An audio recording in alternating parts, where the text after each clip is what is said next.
රුපියල් 221කට දෙන්න පුළුවන් තෙල් ලීටර් එකනේ මේ රුපියල් 434කට දෙන්නේ. දැන් කට්ටිය හයි ඔයා කොහොමද එහෙම කියන්නේ කියලා. නෑ මම නෙවෙයි ඒක කියන්නේ මේ ආණ්ඩුවේ නියෝජ්‍ය ඇමති නලින් හේවගේ. මීට කාලයකට කලින් තිබ්බ ටීවී වැඩසටහනකදී මෙන්න මෙහෙම කියනවා.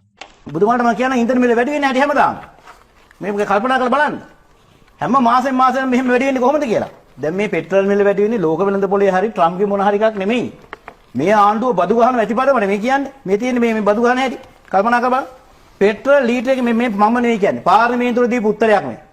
2017 12 වෙනි මාසේ 8 වෙනිදා පාර්ලිමේන්තුවට දෙනවා පෙට්‍රල් ලීටරයකට ගහන බදු ප්‍රමාණය. රුපියල් 100ක පෙට්‍රල් ගැහුවොත් 49ක් බදු තියෙන. මේක ට්‍රම්ප්ගේ වැරද්දක්ද? ට්‍රම්ප්ගේ වැරද්දක්ද? ඔබතුමා කියන්නේ බදු ගහන්න එපා කියලාද? දැන් මේ මෙහෙම බදු ගහනවා. නෑ ඔබතුමා කියන්නේ ඉතින් බදු ගහන එකත් වැරදි දෙයක්. රුපියල් 100ක් දානකොට රීලෝඩ් එක බදු ගහන්න තු දුවන්න ඕනේ. එහෙම බදු ගහන රටක් කොහෙද කියන්නේ? ඔබතුමාලා කියනකො ඔබතුමාගේ විසඳුම මොකද්ද කියලා?